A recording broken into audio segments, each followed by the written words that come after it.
Ya, selamat malam Bapak Ibu semuanya. Terima kasih untuk sekolah RSI Palembang. Ini yang kedua kali ya, seingat saya. Dulu kita pernah seminar sebelum pandemi. Ya, saya Jarod Wijanarko, tinggal di Jakarta. Anak saya 3, nomor 1 perempuan sudah menikah, tinggal dan bekerja di Singapura. Nomor 2 sudah bekerja di Singapura juga, belum menikah, atau lebih tepatnya lagi belum punya pacar. Nomor 3 paling kecil bekerja di Jakarta. Setelah lulus dari Melbourne, sempat bekerja di Melbourne 1 tahun, pas sebelum pandemi balik ke Jakarta. Ya, jadi anak-anak kami sudah semuanya lulus kuliah. Mungkin itu dulu perkenalannya. Iya, Ya, terima kasih Bapak Jared. oke. Oke, untuk lebih lanjut, Bapak dan Ibu, kita akan memulai ya. Sudah mulai panas ini seminarnya ya. Tapi sebelumnya sebagai sekolah RSI, kita akan mulai dengan doa dulu ya Bapak Ibu ya. Kita akan berdoa, saya akan memimpin kita di dalam doa secara Kristiani. Bapa, di dalam nama Tuhan Yesus, kami mengucap syukur pada malam hari ini. Di sini kami ada bersama dengan Bapak Jarod Wijanarko. Tuhan sudah tetapkan beliau untuk malam hari ini bersama dengan kami, untuk kami bisa mendengarkan, untuk kami boleh bisa dibina, untuk kami boleh menjadi pendengar-pendengar yang baik, untuk semua orang tua yang hadir, terkhusus untuk fathers, untuk bapak-bapak yang ada di tempat ini. Biarlah Tuhan Engkau yang menganugerahkan kasih karunia-Mu yang besar buat mereka, sehingga mereka boleh membimbing anak-anak mereka menjadi godly leader in the future. We pray, Lord, we ask your grace upon us, so kami bisa Tuhan mendidik mereka, bertolong-tolongan untuk mendidik mereka di dalam takut akan Tuhan. Kami perlu Tuhan, kami perlu kasih karunia Tuhan. Kiranya Engkau yang mengajari, yang membimbing, yang membina Bapak Insinyur Jarod Wijanarko malam hari ini dalam membina kami dalam acara seminar kami pada malam hari ini. Kami serahkan ke dalam tangan-Mu Tuhan semuanya dari awal, pertengahan hingga akhir. Tuhanlah yang berjaga-jaga, Tuhanlah yang ada di sekeliling kami, yang menyertai acara seminar kami malam hari ini. Terima kasih Tuhan, kami berdoa dalam nama Tuhan Yesus. Amin. Silakan langsung Bapak. Oke, ya, terima kasih. Bapak Ibu semuanya, tema kita malam hari ini adalah The Great Father for Kids, ya, atau lebih kalau bahasa Indonesianya ya menjadi seorang ayah. Waktu saya terima tema ini, saya senang. Kenapa? Saya udah punya materinya, jadi nyiapinnya gampang. Saya menulis buku, judulnya Menjadi Seorang Ayah. Nah, harapan saya, ini kalau ada ibu-ibu yang ikut tapi bapaknya nggak ikut, jangan seminar ini membuat kecewa gitu ya. Wah, suami saya nggak begini, suami saya nggak begini, suami saya nggak begini. Atau yang ini bapak ibu dua-duanya ikut seminar, nih sebentar ibunya jalur suaminya, lo tuh, lah tuh. Jadi nanti habis seminar berantem gitu. Jadi, itu bukan harapan saya ya. Dampak dari seminar menjadi seorang ayah, lalu istri menuntut suaminya, tapi harusnya mendukung ya, mendukung suaminya supaya menjadi seperti yang diajarkan. Nah, tapi untuk hal-hal yang esensial tentang parenting, tentu esensi yang sama berlaku untuk ibu juga gitu ya. Cuma emang saya akan menggunakan terminologi peran ayah, tugas ayah, fungsi ayah, dampak ayah gitu ya. Tapi sebenarnya itu juga bisa berlaku dalam beberapa hal, tentunya tidak semuanya untuk ibu ya. Jadi harapan saya ini menjadikan Bapak Ibu menjadi tim parenting yang hebat. Karena biasanya yang namanya parenting itu ibu-ibu. Maka ini kali ini saya agak kaget sebenarnya. Temanya spesifik banget. Ayah lagi. Ya, tapi karena saya punya buku Menjadi Seorang Ayah, ya dengan senang hati. Ya, saya akan sampaikan dalam bentuk PowerPoint-nya juga supaya sistematikanya lebih jelas. Tentu yang saya sampaikan ini sebenarnya hanya sekian persen dari buku saya, sehingga nanti bagi yang berminat, tapi buku saya itu kemasannya Kristen ya. Jadi kalau yang beragama Kristen mau mendapatkan bukunya bisa pesan, lagi ada program diskon ya. Menjadi seorang ayah bukan hal yang mudah ya. Karena itu kita perlu belajar supaya kita bisa menjadi ayah yang bahagia. Nah, kita tidak bisa menjadi seorang ayah yang super, tapi kita bisa menjadi ayah yang baik. Karena baik itu hati itu di tangan kita. Jadi kalau hati itu namanya baik itu kalau mau sebenarnya pasti bisa baik. Kalau pinter kan mau tapi nggak bisa kan, nggak pinter gitu ya. Mau kaya ya nggak punya duit. Tapi kalau baik itu bisa. Maka saya akan mengajarkan ayah baik, ya, menjadi ayah baik, bukan ayah super. Kita tidak bisa menjadi ayah yang sempurna, tetapi pasti kita bisa menjadi ayah yang lebih baik lagi. Nah, mari kita belajar menjadi seorang ayah. Yang pertama, kalau kita bicara kids atau anak kecil itu peniru yang ulung, Makanya tugas ayah dan ibu tentunya sederhana, ya. Tapi terutama sebenarnya tugas ayah ya, membuat peraturan itu harusnya sang ayah. Ya. Misalnya peraturan yang sekarang ini perlu adalah zona bebas gadget. Memang kita butuh gadget ya. Belajar pakai gadget, kebaktian online pakai gadget, beli barang pakai gadget. Aduh, kalau sekarang ini gadget hilang itu kayak nyawanya hilang separuh. Pasangan hilang mungkin sekian jam baru sadar, loh, kemana dia? Udah setengah hari. Gadgetnya hilang dalam hitungan menit langsung sadar, kemana tadi gitu ya, karena emang kita lebih dekat sama gadget daripada sama pasangan. Apalagi kalau ayah, kadang-kadang anaknya hilang mungkin sore baru ketahuan karena jaraknya jauh. Nah, kita nggak bisa hidup tanpa gadget, memang terutama hari-hari ini. Tapi dalam keluarga itu perlu zona bebas gadget. Nah, sebaiknya ayah nih yang mengambil keputusan ya dan membuat peraturan.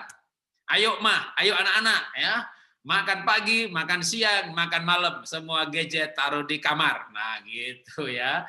Tapi kalau bikin peraturan, jangan bapaknya ke meja makan bawa laptop gitu. Ya sudah, nanti semuanya akan ikut. Tapi kalau bapaknya tinggalkan gadgetnya, jadi ini adalah waktu family time.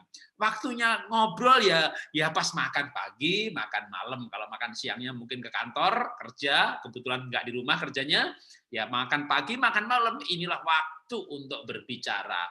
Nah, ayah memberikan teladan. Karena anak itu menirukan, kita nggak bisa. Ayo sana, bersepeda, ayo sana, olahraga. Itu penting banget untuk menaikkan sistem imun. Ini memang ada vaksinasi, tapi Indonesia ini 250 juta penduduk. Vaksin yang dibeli paling baru 50 juta. Bahkan kalau penduduk muka bumi dibagi jumlah pabrik vaksin dan produksinya, 7 tahun dunia baru selesai divaksin. Jadi walaupun sudah ada vaksin, kita harus menjaga imun. Sana olahraga, sana, gitu ya. Itu namanya memberi perintah. Itu tidak efektif. Tapi kalau ayo kita sepedaan, ayo kita jalan kaki, ayo. Nah, itu namanya mengajak olahraga. Itu jauh lebih efektif. Itu untuk anak usia dini, itu jauh lebih efektif karena anak itu tinggal meniru saja. Maka polanya adalah memberi teladan. Ada seorang pendiri namanya Family First International. Itu lembaga namanya Family First International. Pendirinya adalah Profesor Gregory Slayton. Dia seorang CEO di McKinsey di California, dan dia meninggalkan pekerjaannya demi sebuah panggilan untuk mengabdikan pada sosial dan mendirikan lembaga yang namanya Family First International. Nah, Gregory Slayton nulis buku Better Dad sama Better Mom. Ya, ayah baik, ibu baik. Dalam buku yang Better Dad itu dia meneliti, dan penelitiannya sederhana. Apa arti kasih atau cinta bagi anak? Kalau bagi orang tua, apalagi Kristen gitu ya, kasih itu murah hati, panjang sabar, lemah lembut, tahan nafsu, penguasaan diri, wah panjang sekali. Tapi ketika anak di bawah 6 tahun, bahkan di bawah 8 tahun, ada banyak jawaban, tapi menariknya 90% mengatakan Love is time. Kenapa love is time? Karena bagi anak ya cinta itu berarti waktu. Papa main yuk, papa sibuk nggak ada waktu. Memang mungkin bapaknya sibuk beneran cari duit demi keluarga. Tapi kan anak nggak ngerti cari duit itu untuk apa. Yang dia tahu kalau papa nggak ada waktu buat aku, berarti dia nggak cinta aku. Nah, jangan sampai bapak merasa mencintai anaknya, tapi anaknya nggak merasa dicintai. Saya ini kerja mati-matian buat anak. Mosok anak saya bilang aku nggak cinta mereka lah. Anak butuh uang tentunya. Anak butuh masa depan tentunya. Anak butuh asuransi dibayar tentunya. Tapi anak tuh nggak ngerti itu semuanya. Bahwa ada tagihan, ada bil asuransi, ada tabungan bahwa nanti waktu kuliah harus disediakan. Itu anak nggak tahu semuanya. Yang dia tahu adalah papa nggak ada waktu buat aku, mama sibuk nggak ada waktu buat aku, yang ada waktu buat aku pembantu. Ya sudah, aku anaknya pembantu, pembantunya pulang dia stres, nggak bisa makan, nggak bisa minum, nggak bisa tidur karena yang mencintai dia pergi. Jadi kalau mau mencintai anak, terutama ayah, nah ini waktunya nih. Dulu nih kita hidup nggak normal ya. Dulu sebelum COVID itu kita hidup nggak normal. Kita mati-matian, gila-gilaan kerja, gila-gilaan pelayanan ya. Nah, COVID datang menormalkan supaya bapak-bapak ada di rumah. Lebih banyak di rumah. Nah, gunakan untuk waktu bermain dengan anak-anak, mendampingi anak belajar. Nanti kalau mau lebih detail, Pak, tapi anak saya belajarnya susah gimana? Ya memang perlu tahu mengerti gaya belajar anak. Tapi saya suruh belajar, gaya belajarnya ketemu, tapi masih susah dimotivasi. Perlu mengerti keunikan anak berdasarkan pola pikir otaknya, sehingga kita memotivasinya customize pas. Nah, gitu ya. Mungkin besok di remaja lebih bagus kita bahas ya. Nah, karena bagi anak love is time dan relasi dibangun lewat interaksi dan interaksi itu butuh waktu, maka sering juga kita menggunakan istilah bahwa perlunya menjadi ayah yang hadir. Bukan hanya ayah yang pinter, bukan hanya ayah yang kaya, tapi ayah yang hadir, terutama hadir saat-saat tertentu. Saat anaknya ulang tahun, saat anaknya di wisuda, saat anaknya pertama kali berangkat ke sekolah. Besok mungkin yang nganter sopir, tapi hari ini bapaknya sendiri. Wah, itu luar biasa kalau bapak bisa hadir pada saat tertentu atau pada saat pertama. Jadi pertama kali anak saya naik sepeda, saya yang ngajarin. Pertama kali anak saya naik belajar setir mobil, saya yang ngajarin. Nanti sudah 2, 3, 4 kali panggil sopir, karena saya punya sopir.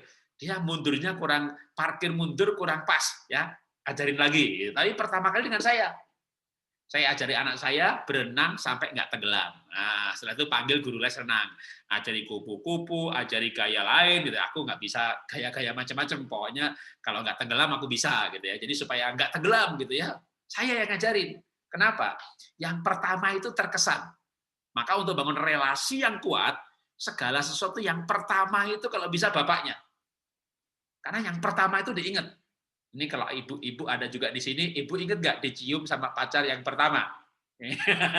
Ibu nggak usah pakai mikir tuh, merem sebentar langsung ingat. Oh, ingat Pak Jarod di garasi Pak, di bawah pinggir sungai Pak.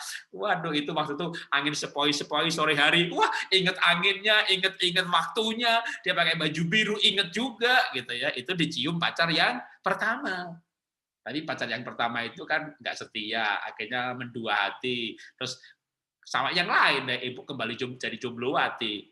Waktu ibu jadi jomblowati, didekati sama cowok. Tapi itu bukan idola ibu. Idola ibu Imamat yang Rajani. Yang ini yang datang Imamat Kereni gitu ya. Tapi yang Kereni baik gitu ya, baik itu ya. Lama-lama ya itulah suami ibu yang sekarang ini gitu kan. Tapi kalau ditanya, Bu, dicium sama suami yang pertama kali kapan, Bu? Kapan ya? Ternyata banyak ibu-ibu nggak inget dicium suami yang pertama itu kapan gitu. Kenapa? Karena itu bukan ciuman yang pertama, tapi dicium sama pacar yang pertama, ciuman pertama. Ingat kenapa? Karena yang pertama itu terkesan gitu ya. Nah, coba kalau anak itu yang pertama naik sepeda dengan bapaknya, pertama nyetir dengan bapaknya, pertama mancing dengan bapaknya. Anak-anak saya bawa ke Gunung Bromo, bawa ke kawah Dieng. di puncak gunung view-nya bagus banget ya. Nanti kalau anak teman-temanku dari Singapura ke Indonesia, saya mau bawa ke sini. Nah, itu yang kedua kali dengan temennya. Yang pertama naik gunung dengan saya, gitu ya kan.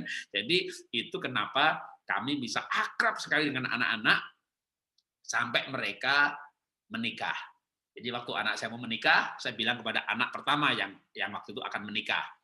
Nanti kalau sudah menikah, email kamu ganti password, karena email password ini juga untuk buka Instagram dan lain-lain, dan nggak usah kasih tahu papa. Ya, sebelum menikah saya tahu passwordnya, saking deketnya.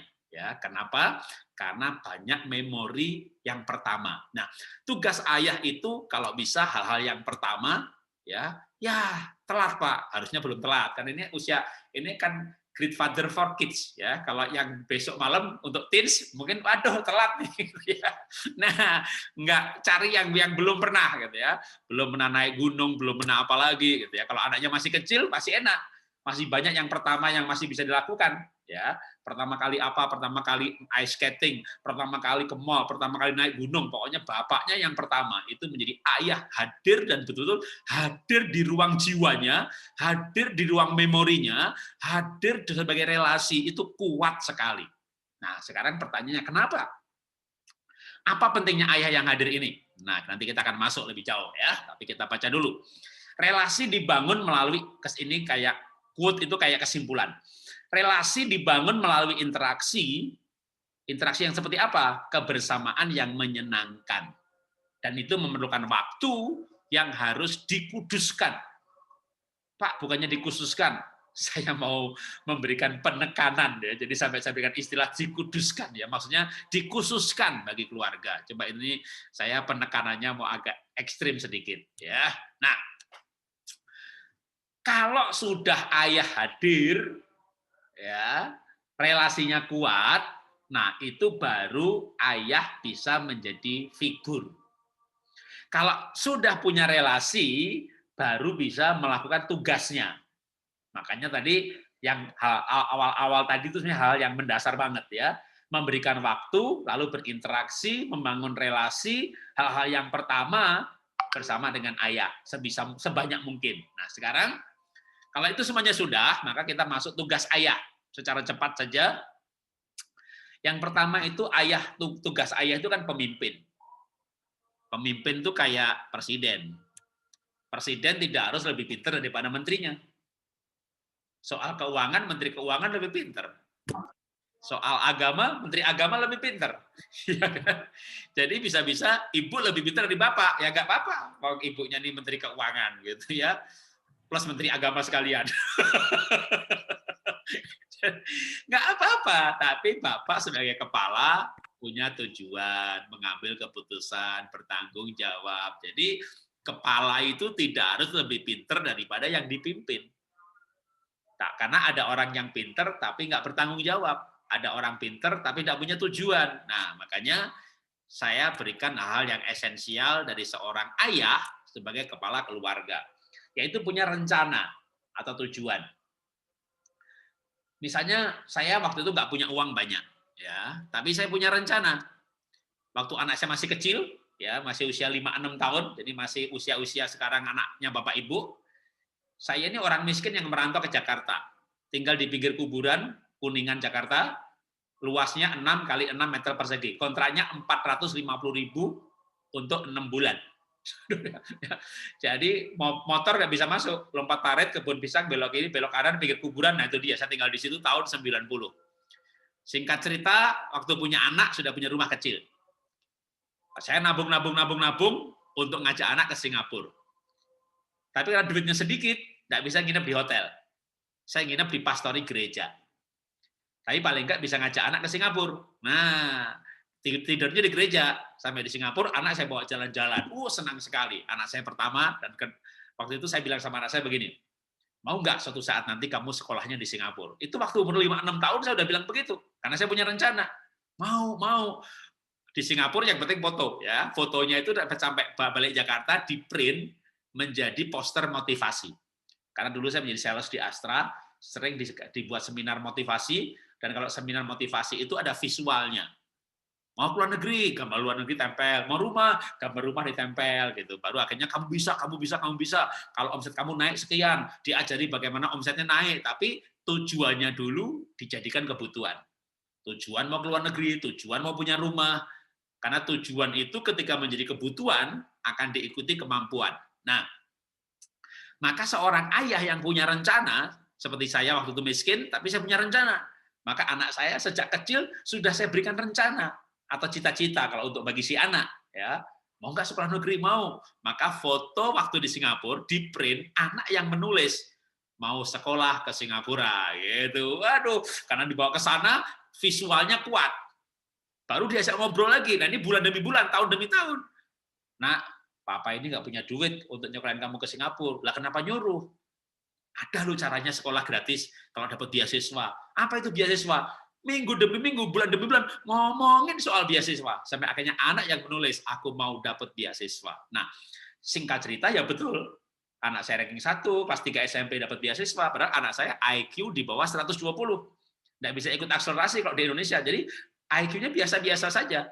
Tapi karena dia punya rencana yang saya tanam, maka dia menjadikan rencana itu kebutuhannya dia, kemampuan mengikuti, usaha mengikuti. Nah, tugas ayah di sini, tugas saya adalah memberikan anak sebuah impian. Saya punya rencana, anak saya nanti sekolah di luar negeri, tapi saya nggak punya duit. Tapi kalau punya rencana, kan bisa dicari jalannya, ya kan? Kompor ya anak untuk dapat beasiswa. Dapat beneran loh, akhirnya dapat beasiswa. Pas 3 SMP Sek 3, namanya ASEAN Scholarship. Bapak Ibu bisa googling juga ASEAN Scholarship, itu sekolah gratis, asrama gratis, tiap bulan dikasih uang saku $1.200 sejak kelas 3 SMP sampai lulus kuliah 8 tahun ya. Itu karena waktu anak saya masih 5-6 tahun, saya sudah memberikan rencana. Nah, itu yang saya sebut dengan tadi tugas ayah. Nomor 1 adalah life planner. Yang kedua, mengambil keputusan. Ini saya nggak perpanjang ya, yang nomor 2. Yang ketiga, menyediakan keuangan. Ini saya taruh nomor 3. Bahkan kalau nomor ekonomi nggak cukup, kan ibu bisa bantu. Banyak ibu-ibu sekarang ini pintar cari duit, ya kan? Ibu milenial itu, waduh, banyak duitnya lebih banyak daripada bapaknya, ya. Karirnya lebih sukses, ya udah.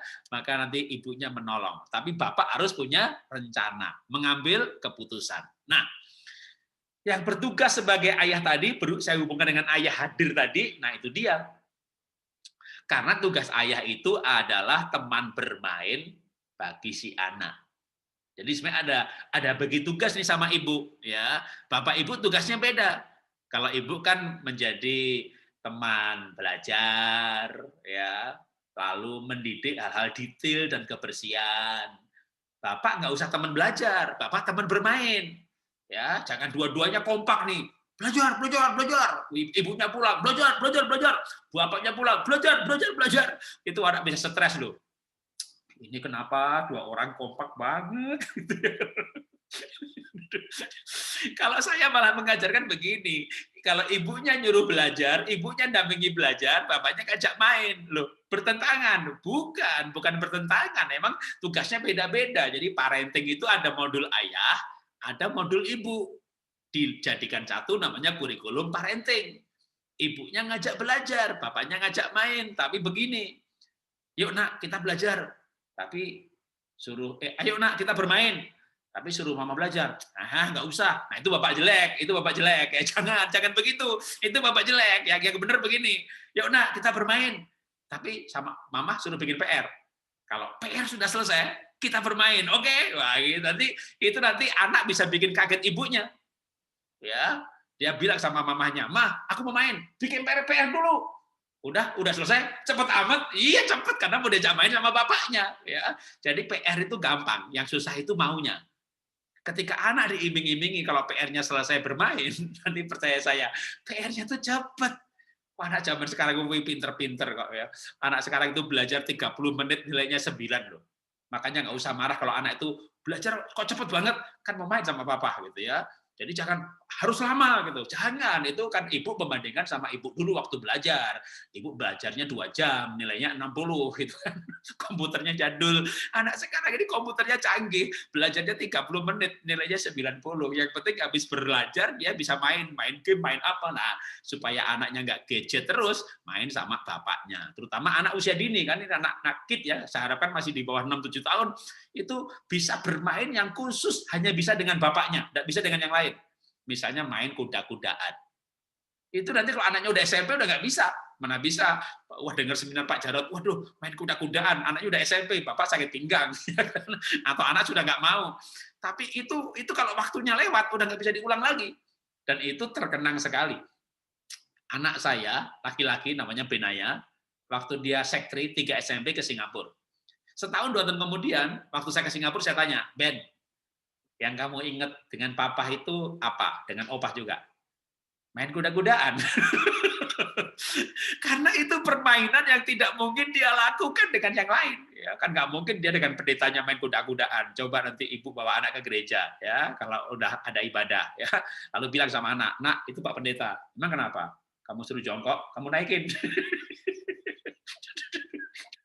Ya nggak bisa, itu hanya bisa dengan bapaknya. Ya, jadi itu tugas ayah yang unik. Nah, yaitu apa? Ngajak anak bermain. Ya, kalau nggak bisa main yang dengan bapak, ya pokoknya nanti kalau PR udah selesai, kita jalan-jalan ya. Kan nggak boleh, pakai masker. Ya, tidak ada penularan di outdoor, belum ada. Ya, penularan itu di dalam mall, di sekolah, di tempat nge-gym, di rumah sakit, di tempat bekerja. Tapi kalau misalnya orang pergi ketemu, karena kalau di indoor, ya di kantor, orang ketemu kan dari pagi sampai sore. Tapi kalau di tempat sepedaan, ketemu hanya lewat begitu. Dia OTG pun bawa COVID, food nyamber. COVID yang masuk mungkin cuma sedikit sekali, malah mati di tubuh kita. Jadi belum ada kasus orang ketularan itu karena ketemu cuma sebentar gitu.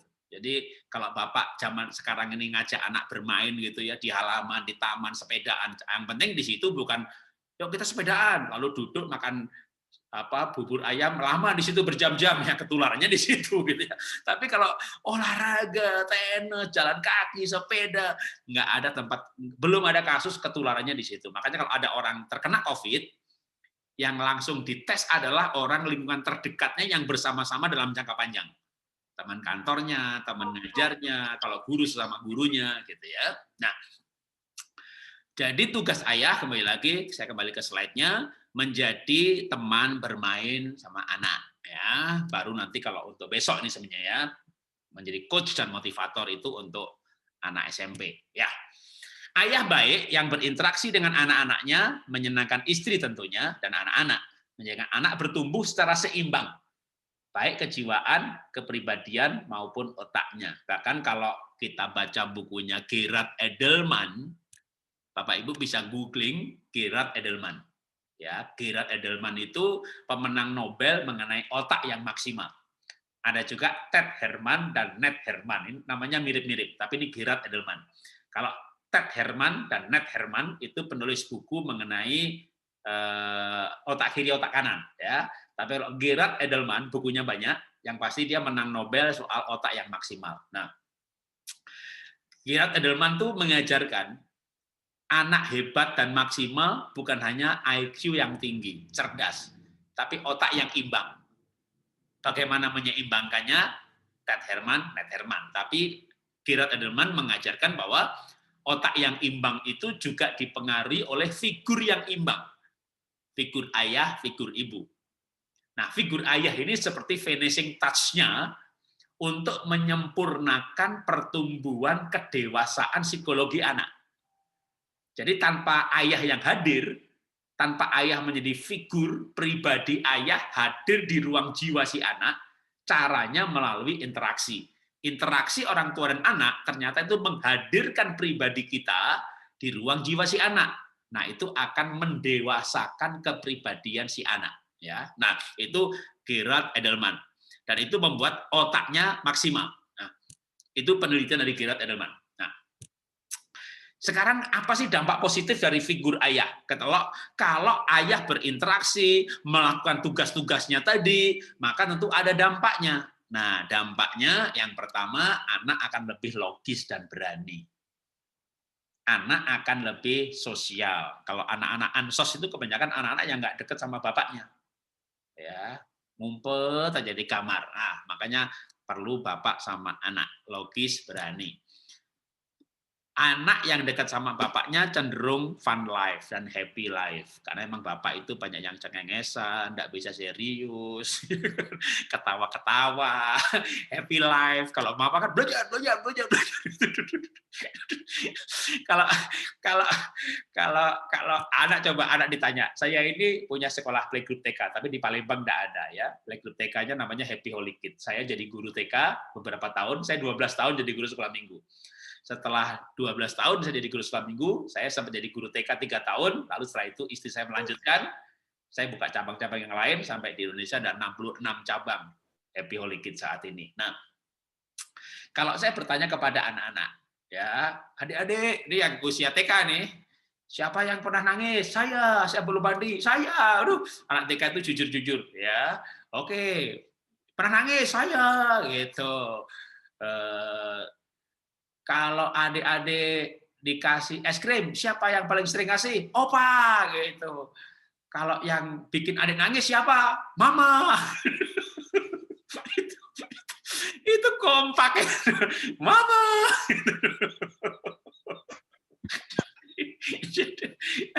Makanya anak-anak ada yang punya lagu. Tahu nggak lagunya anak-anak TK? Ya, Mama, Mama, papaku tak pernah marah. Gitu. Papaku tak pernah marah. Oh, papaku tak pernah marah. Gitu. Tapi mamaku selalu marah. Nah, tugas ibu ya memang begitu gitu ya. Nanti ya seminar lain kali tugas ibu. Kalau ada yang bertanya boleh juga. Dan yang pasti anak itu kalau dekat sama bapaknya, kata penelitian adalah attitude yang namanya problem solving. Kok bisa sih Pak? Gitu. Oke.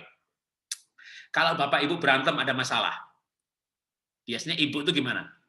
Iya tuh, dia tuh begini-begini. Memang dia tuh salah begini nih. Anak nomor 2 nih salahnya ini nih. Jadi banyak ibu-ibu tuh fokus pada detail, salahnya siapa dan bagaimana. Kalau bapak gimana? Ya sudahlah, yang sudah ya sudah. Yang penting sekarang bagaimana. Jangan ya sudah ya sudah. Ini harus jelas dulu. Ibunya masih minta begitu. Ini harus jelas dulu begini-begini. Udahlah. Yang penting nanti bagaimana. Jadi memang itulah attitude bapak-bapak. Yang penting bagaimana.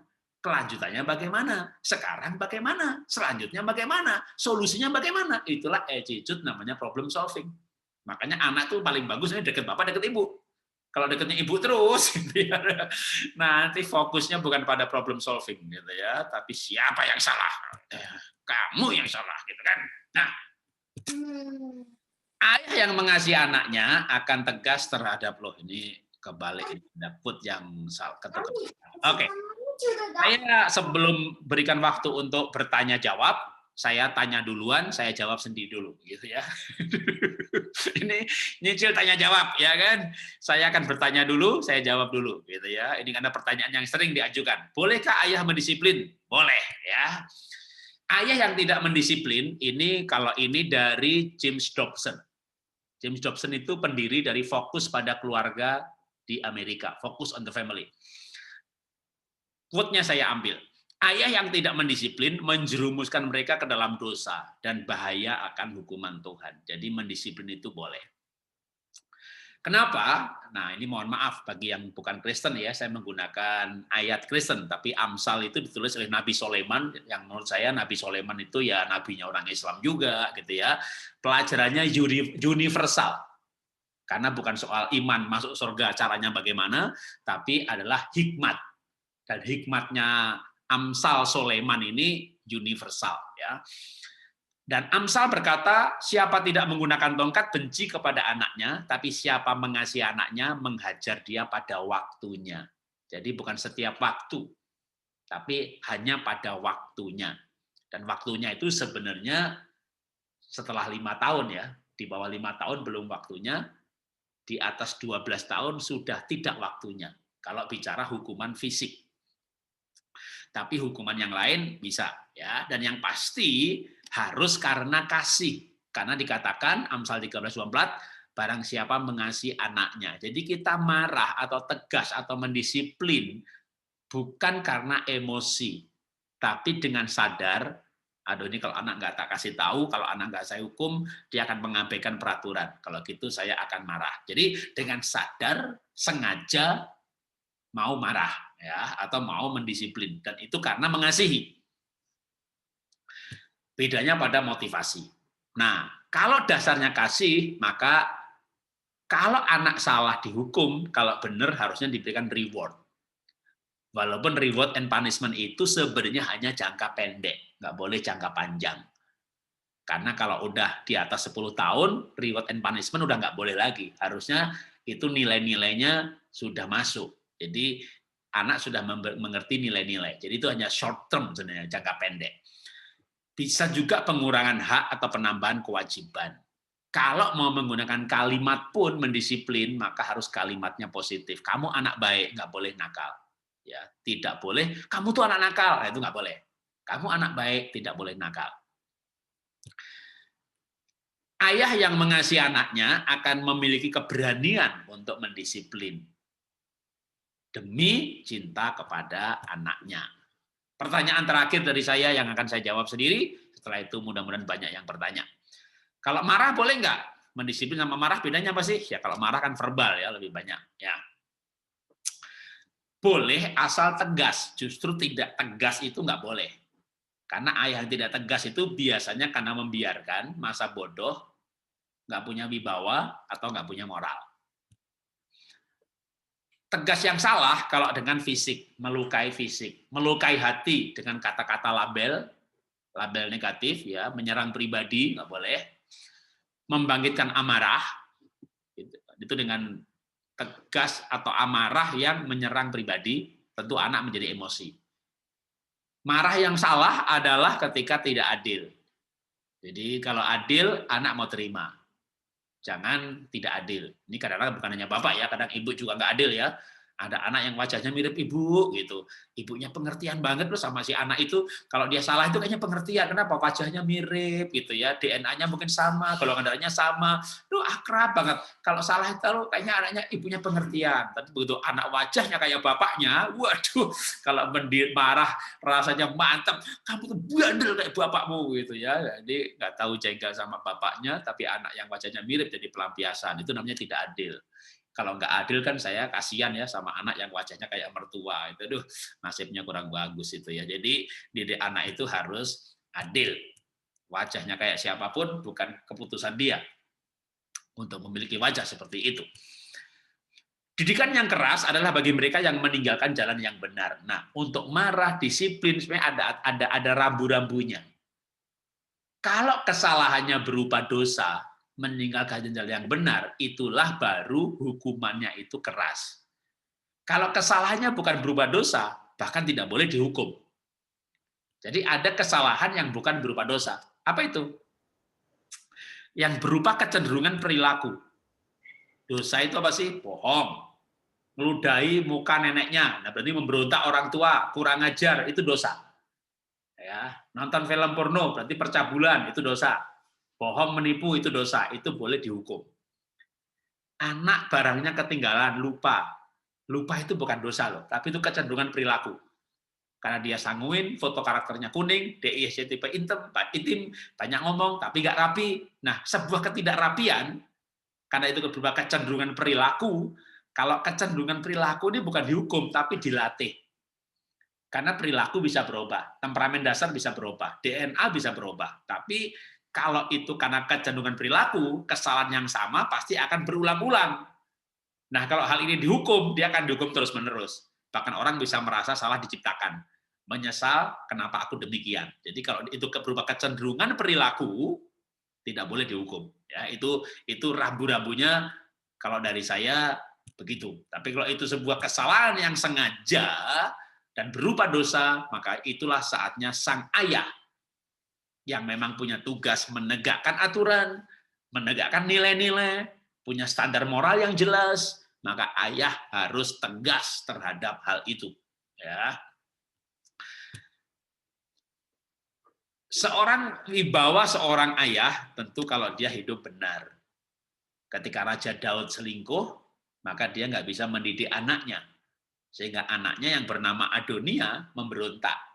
Dan Alkitab itu menulis dalam kitab Raja-Raja, 1 Raja-Raja ayat 1 pasal 5, Adonia memberontak kepada raja karena raja belum pernah menegur dia. Jadi Daud kehilangan wibawa dalam mendidik Adonia. Daud kehilangan wibawa dalam mendidik Absalom. Jadi Daud karena dia pernah jatuh dalam dosa. Seberapa besar pengaruh ayah? Besar sekali. Ya, sebagai penutup saya berikan data. Ya, mungkin data ini kalau bagi saya menarik. Ya, untuk menjawab pertanyaan ini saya berikan data saja. Seberapa besar sih pengaruh ayah? Gitu ya. Nah, datanya mengenai warisan. Karena Amsal berkata orang baik meninggalkan warisan bagi anak cucunya. Jadi kalau saya ingin meninggalkan warisan bagi anak cucu saya. Warisan apa? Warisan apa itu? Warisan garis berkat. Jadi ada seorang ayah namanya Jonathan Edward. Dia mengambil keputusan bernasar kepada Tuhan untuk hidup sungguh-sungguh takut akan Tuhan. Dalam buku yang berjudul Warisan Abadi, ditulis oleh Stephen J. Lawson. Ini meneliti 7 generasi, dan dari keturunan Jonathan Edward ini 300 menjadi pendeta, 120-an menjadi profesor, 100-an menjadi pengacara, 60 lebih menjadi dokter, 60 mengarang buku, 30 hakim, 14 rektor, 3 orang anggota Kongres, 1 menjadi wakil presiden Amerika. Di zaman yang sama, di generasi yang sama, selain Jonathan Edward, ada orang namanya Max Jukes. Penjudi, pemabuk, narkoba, dan garis keturunannya kebalikannya. Garis keturunannya kebalikannya, 400 pesta pora, 300 gelandangan, 190 pelacur, 130 narapidana, 60 mencuri, 7 orang membunuh. Jadi makanya ketika Abraham mengambil keputusan untuk mencintai Tuhan, Tuhan bersumpah untuk memberkati Abraham dan anaknya dan keturunannya. Abraham, Ishak, Yakub terus turun-temurun diberkati Tuhan. Jadi saya menantang para bapak nih sebenarnya, ya. Malam ini gitu kita seperti membangun sebuah generasi baru. Mungkin kakek kita, bapak kita hidup nggak benar, ya udah kita stop di kita. Dengan kita hidup benar, kita tuh seperti membangun sebuah marga yang baru, ya, sebuah generasi yang baru. Gajah mati meninggalkan belang, harimau meninggalkan kulit. Gajah mati meninggalkan gading, maaf. Harimau meninggalkan belang atau kulit, orang baik meninggalkan warisan. Dan menurut saya warisan duit bisa habis. Tapi kalau warisan itu adalah warisan ilahi, karena seorang laki-laki hidup benar di hadapan Tuhan, maka turun-temurun diberkati Tuhan. Itu yang saya berikan dengan nama warisan ilahi. Ya, ini juga ada di buku saya. Jadi semuanya ini, seluruh materi ini semuanya ada di buku yang menjadi seorang ayah. Bahkan ya ini hanya 1/8 dari buku ini. Ya, oke, waktunya jam 7.50. Jadi saya lebih cepat 25 menit dari jadwal supaya tanya jawabnya lebih panjang. Saya kembalikan ke moderator. Terima kasih. Terima kasih Bapak Jaran untuk waktunya. Dan kami persilahkan saat ini kita akan mengadakan sesi tanya jawab. Silahkan kepada Bapak dan Ibu yang akan memberikan pertanyaan. Boleh kita lihat di chat-nya. Terima kasih. Iya, terima kasih untuk sudah memberikan pertanyaannya kepada co-host kita. Terima kasih Bapak Ibu. Ya. Kami tunggu pertanyaannya Bapak Ibu.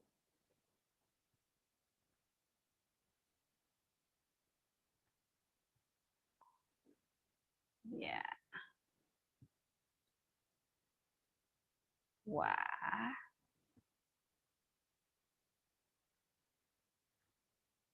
Apakah sudah sangat jelas, Bapak Ibu? Apakah sudah sangat jelas parent seminar kita kali ini? Being a great father? Nanya great mother juga boleh dah. Iya, boleh. Mumpung Bapak Jarednya di sini ya, Pak ya. Boleh, untuk dari Ibu juga boleh. Oke, terima kasih. Pertanyaan yang pertama, Bapak. Kapan waktu terbaik bagi ayah yang bekerja untuk meluangkan waktu bersama anak? Itu pertanyaannya, Pak. Ya. Kapan waktu terbaik bagi ayah yang bekerja untuk meluangkan waktu bersama anak? Terima kasih buat pertanyaannya, Ibu. Ya, yang pasti ya Sabtu dan Minggu ya. Makanya kalau Bapak bekerja Sabtu Minggu itu hari keluarga. Ibadah kalau yang Kristen ya boleh, tapi jangan banyak-banyak. Berarti gini, udah kerjanya Senin Jumat, itu pun sering keluar kota atau marketing, sering meeting sampai malam-malam. Begitu Minggu ibadahnya 2-3 kali karena menjadi pengerja. Ibadahnya 1 kali aja. Ya, jadi ibadahnya jangan banyak-banyak. 1 minggu 7 hari. Hanya 3 malam keluar rumah maksimum. Kalau udah makan malam dengan pembayar marketing itu seminggu pasti sekali 2 kali, maka ibadah di luar hari Minggu itu yang keluar malam sekali saja. Supaya dalam 7 hari kita ada paling enggak 4 hari di rumah. Minimal 3 hari, 3 malam ada di rumah. Supaya tadi paling enggak makan malam bersama keluarga itu, kalau saya cukup banyak waktu kerja ya. Dalam arti saya lulus IPB tahun 87, tapi menikah tahun 90. Begitu menikah, saya kerja di Astra, saya bagian marketing ekspor. Tahun 92, saya keluar buka usaha sendiri, usaha saya juga ekspor. Nah, ekspor ini banyak buyer datang, dan saya harus, kalau namanya buyer, itu dari pagi bangun, sampai malam, selesai makan malam, itu kita harus temani mereka. Jadi kalau ada tamu buyer datang, saya bawa ke pabrik, pulang dari pabrik ngajak makan malam, antar ke hotel, itu sampai rumah udah pasti jam 10 malam. Dan kalau buyer datang 2 minggu, 2 minggu seperti itu. Dan tiap bulan ada buyer datang. Jadi saya pernah seminggu itu bisa nggak ketemu anak. Gitu. Nah, dalam kondisi-kondisi ekstrim seperti itu, maka Sabtu Minggu pilihannya. Ya, karena kalau saya punya buyer, walaupun dia 2 minggu di Indonesia, biasanya saya minggunya minta off. Ya, minggu biar mereka berenang di hotel terserah, tapi saya buat keluarga. Jadi paling tidak Sabtu Minggu. Kalau kerjanya tidak ekstrim seperti saya yang pernah bertahun-tahun bisnis ekspor dan malamnya banyak meeting atau menemani customer dinner, maka Sabtu Minggu. Kalau bisa lebih daripada itu, gitu ya. Seminggu 3 malam ada di rumah. Waktu saya kasih contoh sekalian, selain saya bisnisnya ekspor itu sampai tahun 98, sampai anak-anak saya 5-6 tahun. Tapi setelah 98 kerusuhan ekonomi, saya buka MLM, namanya IFA Dasyat. Ya, itu sampai 2019, kami tutup 2019. Nah, sebagai trading, wah itu juga kami banyak keluar kota. Belum lagi di gereja, saya pernah menjadi pembicara keliling, karena saya di pengurus nasional. Nah, akhirnya anak-anak saya sempat bermasalah waktu kelas 1, kelas 2 SD. Anak saya nomor 2 pernah hampir nggak naik kelas. Ya, main game terus kerjaannya. Lalu hampir nggak naik kelas, dipanggil nggak noleh, nggak ada kontak mata. Nah, akhirnya saya konsultasi ke psikolog.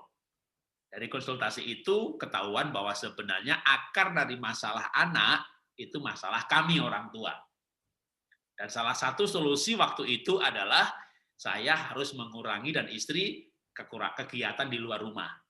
Nah, singkatnya, yang kami lakukan waktu itu adalah memberi waktu lebih kepada keluarga, terutama libur sekolah, libur Natal, libur Paskah, libur Tahun Baru, libur apalagi Lebaran, saya tidak terima pelayanan. Karena saya biasanya hari Minggu itu khotbah bisa 3 kali, 4 kali, ya sebelum pandemi ya. Dan waktu itu anak-anak masih di Jakarta. Jadi saya kebanyakan pelayanan. Belum lagi keluar kota. Nah, akhirnya kami rapat keluarga bersama istri, kami sepakat Kalau Natalan malah nggak pelayanan. Jadi Minggu, Sabtu Minggu kita liburan. Ya, kita pergi ke tempat-tempat yang membuat interaksi itu. Kalau kalau ayah banyak waktu di rumah, mungkin nggak perlu usaha ekstrim. Nah, saya dulu termasuk yang kerjaan saya, dagang saya, pelayanan saya itu banyak keluar rumah. Maka akhirnya kalau ada waktu, kayak seperti libur sekolah, tanggal merah pokoknya, itu kami manfaatkan betul-betul untuk liburan keluarga. Dan liburan keluarganya itu juga saya cari tempat-tempat yang ekstrim, supaya interaksinya itu kuat. Apa tempat yang ekstrim? Saya bawa ke Ujung Kulon, saya bawa ke tempat Bromo, pergi ke Ujung Kulon itu masuk ke pedalaman, ya pernah juga pergi ke Mentawai, dari Padang ke Mentawai ke pedalaman, nggak ada sinyal.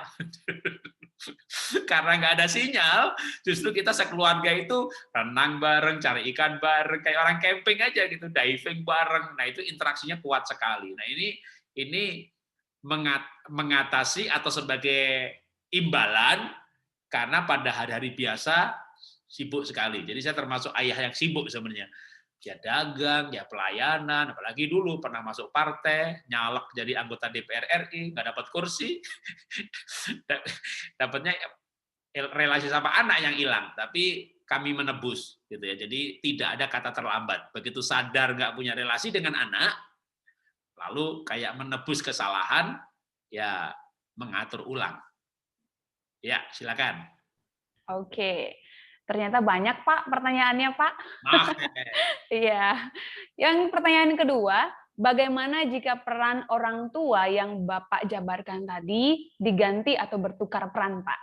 Jadi, apakah bisa dan tidak rancu bagi anak mengingat kesibukan pekerjaan masing-masing orang tua? Boleh bertukar peran nggak, Pak? Ya, sebenarnya ayah ibu itu tugasnya yang paling penting tuh gini. Ayah dan ibu itu kan unik.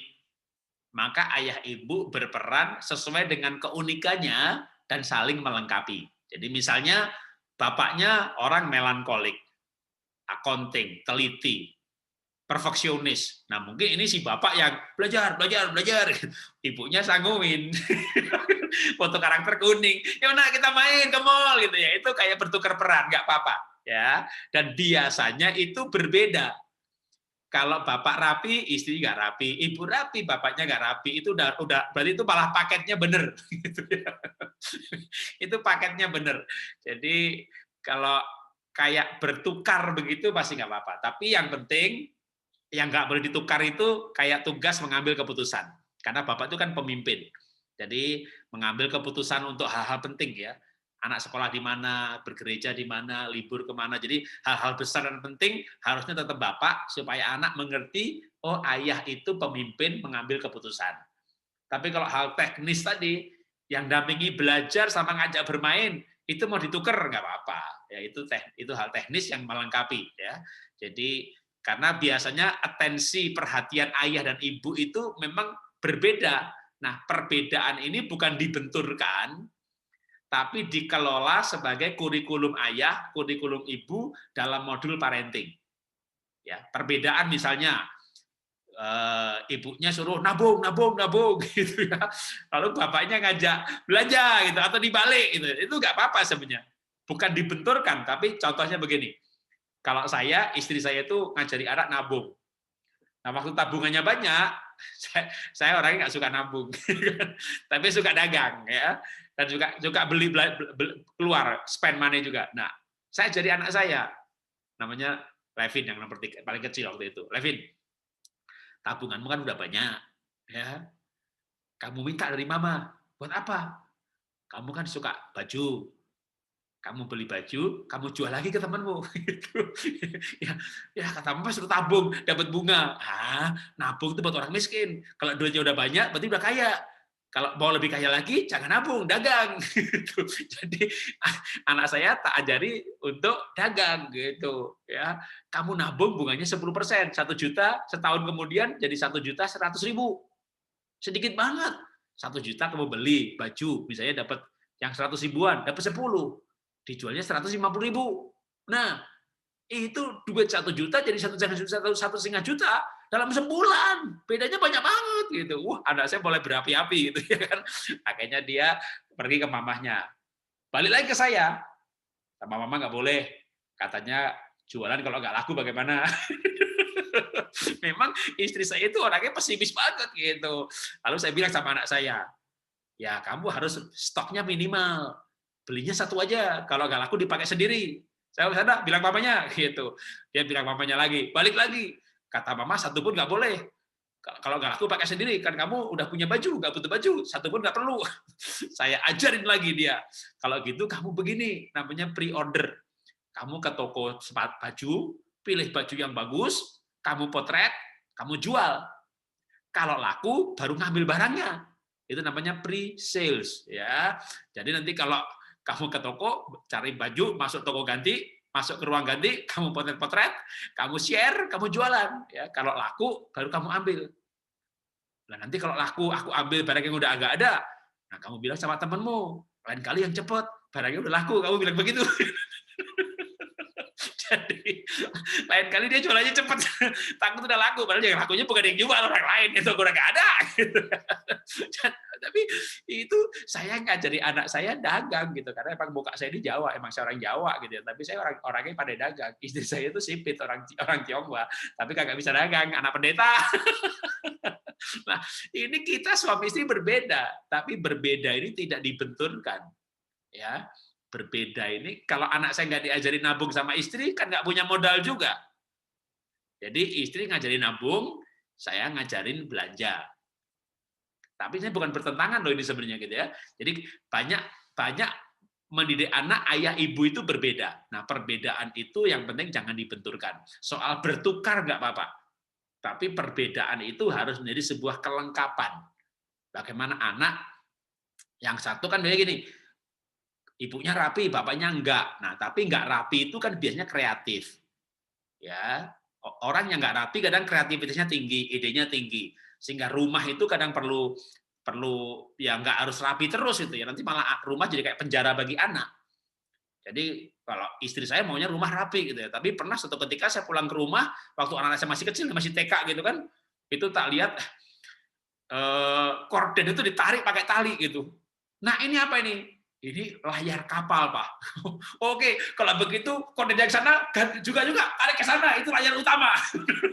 Jadi malah saya nambah narik kode ke sana kemari itu jadi kamar ya. Terus ini kursinya dibalik-balik kenapa? Ini kapal ini banyak kursinya. Waduh, istri saya pulang bingung ini rumah kenapa jadi begini?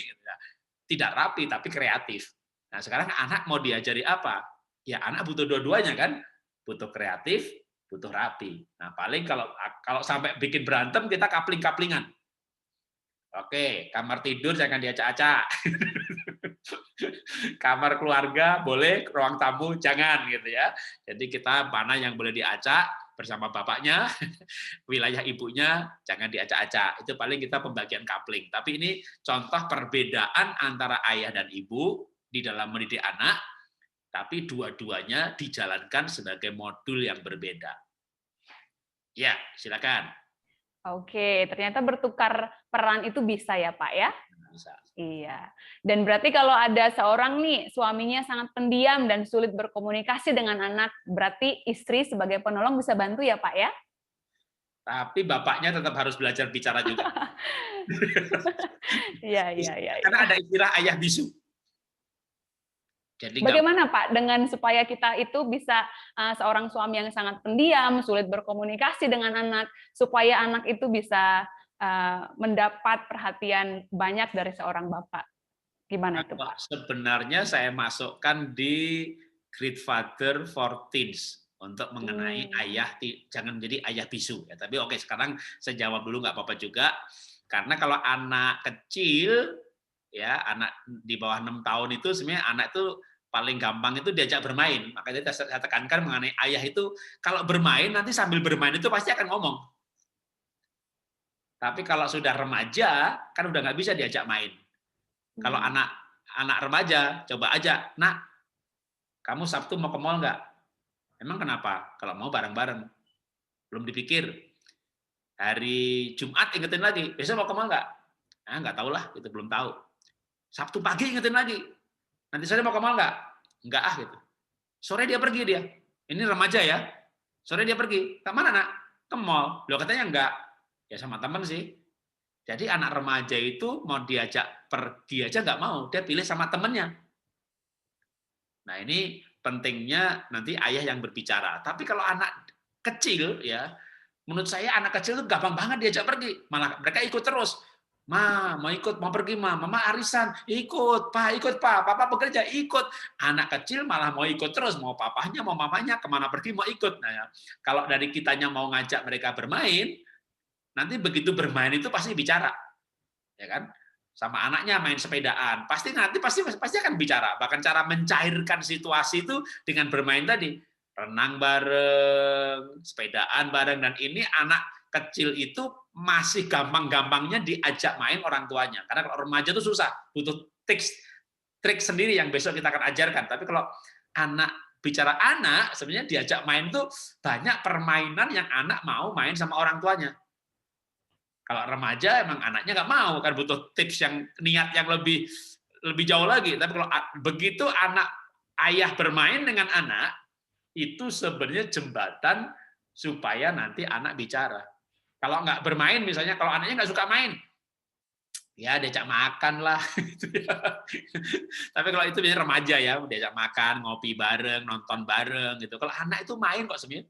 Kalau kita bicara anak ya, itu benar bermain. Begitu bermain, nanti pasti akan berbicara. Dan harus menjadi ayah yang berbicara. Karena ada pembicaraan yang anak itu pengennya dengan bapaknya. Nggak semua topik dia bisa, apalagi kalau dia anak laki-laki. Ya, terutama kalau nanti udah remaja sih ya, mulai mimpi basah, mulai buber, itu besok ya. Kalau sekarang selama anak bermain, ayah yang bermain, maka sebenarnya dengan bermain itu fungsi-fungsi yang lainnya tanpa sadar akan terbawa.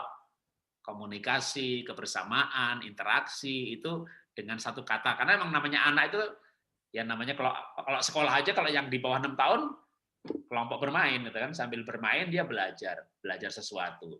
Dengan bermain kita jadi ingat kalau anaknya lebih kecil lagi sebenarnya masih bisa dongeng.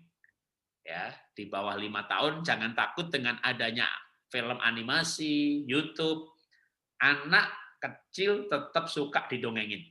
Nah, itu kalau ayah bisa mendongengi anaknya, ya biasanya fantasi dan kreativitas dalam mendongeng ayah tuh lebih jago kalau dia bisa mendongeng. Tapi kalau ayah pendiam ya tentu nggak bisa. Ya, bisa ibunya tuh. Iya Pak. Terima kasih buat bocorannya untuk besok Pak ya. Iya. Jadi Bapak Ibu silakan besok harus join ini ya, karena untuk anak-anak kita di masa nanti dia sudah bertumbuh menjadi teenager itu sangat banyak sekali, udah sangat konkret untuk permasalahannya. Dan pertanyaan berikutnya Pak, di sini kita sudah ada, ternyata ada beberapa orang tua kita ini mengalami harus ada jarak yang jauh dengan bapaknya. Nah, ini boleh triknya nggak Pak? Kita diberi trik bagaimana agar bapaknya bisa tetap mempunyai fungsi sebagai ayah. Terima kasih Pak. Ya, memang kalau ayah yang jauh dalam arti beda kota ya, sampai beda ibu sama anak di Palembang, bapaknya di Jakarta, atau mungkin bapaknya kerja di perkebunan atau di pengeboran minyak lepas pantai, atau tentara yang tugas luar pulau. Nah, ini tentu emang keadaan ya. Kalau bukan sebuah tugas seperti tentara, maka sebaiknya sebenarnya nggak boleh jangka panjang. Ibu, anak, suami istri, dan ayah anak harusnya tinggal dalam satu rumah, satu kota, itu idealnya. Jadi kalau misalnya bukan hal yang ini ya, tapi kalau keadaan tadi, pekerjaan-pekerjaan tertentu sehingga ayah yang jauh, nah ini kan memang sekarang lebih beruntung sebenarnya zaman sekarang ini ada gadget. Dan ini belum lama ya, kalau kita bicara 15 tahun lalu nggak ada itu namanya WhatsApp, video calling. Ya sekarang bisa ada video calling, bisa Zoom. Apalagi dengan pandemi ini tiba-tiba semua fitur, semua aplikasi muncul. Saya dulu aja jarang malah ya nggak ada gitu ya. Sekarang kita bisa Zoom sama anak-anak di Singapura sering, nah lebih dekat. Tapi tetap ada yang tak terwakili, apalagi kalau suami istri gitu ya, sentuhan. Jadi kan gandengan tangan, pelukan itu nggak bisa. Jadi ya kalau ayah yang di luar kota, baik ayah atau suami ya, paling ya sering-seringlah untuk video calling ya atau video conference bersama ibu, anak-anak atau family, mesbah keluarga dengan Zoom atau dengan WA conference itu ya paling mengakalinya demikian. Paling nah kali seperti contoh ekstrim kalau saya karena pekerjaan, kalau ini karena jarak maka begitu tanggal merah, libur sekolah, libur pekerjaan itu manfaatkan betul untuk keluarga. Jadi mesti prioritasnya misalnya pas pulang gitu ya, udah yang namanya gereja, sosial, tetangga, teman alumni udah taruh di prioritas yang bawah dah, utamakan begitu kumpul acara keluarga. Kalau pisah kota, maka saya menyarankan sih kayak setahun sekali 2 kali betul-betul liburan keluarga ya, di mana pergi hanya sekeluarga. Termasuk kalau saya bukan saya di luar kota, tapi anak saya 3 SMP itu udah ke Singapura. Jadi kalau sekarang saya ditanya, Pak, sebaiknya anak sekolah di luar negeri itu kapan? Kuliah. Jangan SMA gitu ya. Tapi saya dulu menyiasatinya, begitu anak itu sekolah SMP kelas 3 udah ke luar negeri, maka setahun kita 2 kali itu liburan keluarga. Jadi saya rela nggak ganti mobil istilahnya begitu ya, tapi kita bisa libur keluarga. Karena kalau libur keluarga kan misalnya kita ke Turki aja sekeluarga, istri, anak 3, udah 100 juta pasti habis. Atau ke Raja 4, 100 juta pasti habis. jadi ya kalau pas duitnya banyak, kita bisa ke tempat-tempat seperti itu gitu ya, ke Turki, ke Raja 4, ke Tasmania. Tapi kalau duitnya lagi nggak banyak, ya saja aja ke Ujung Kulon, malah ke pedalaman, ke Mentawai gitu. Tapi itu pun juga ongkos transportnya. Tapi memang kami betul-betul merancang keluarga yang unik. Yang kami rapatkan, kami diskusikan, karena begitu unik itu terkenang. Anak saya belum pernah ke pedalaman sebelumnya yang di Singapura, tapi begitu tajak ke pedalaman, di mana mau kebaktian ke gereja, harus naik ojek, terus nyebrang sungai sampai seleher, sampai di gereja, baru mandi, ganti baju. Itu satu pengalaman yang bagi dia, ke gereja nyebrang sungai. Nyebrang sungai dulu gitu ya. Nah itu pengalaman yang terkesan sekali. Nah itu karena ini kan hampir sama ya. Saya di Jakarta, tapi kan anak luar negeri. Sama aja anak di rumah bapaknya di luar negeri kan gitu kan. Jadi ya, tapi kami merancang liburan keluarga yang betul-betul dipersiapkan dan direncanakan gitu ya. Kadang yang murah ya sekalian ke pedalaman gitu ya. Atau kalau punya duit ke luar negeri. Waktu kami ke Ujung Kulon itu juga anak saya terkesan sekali ya, masih ingat ya, karena memang cukup wow sih.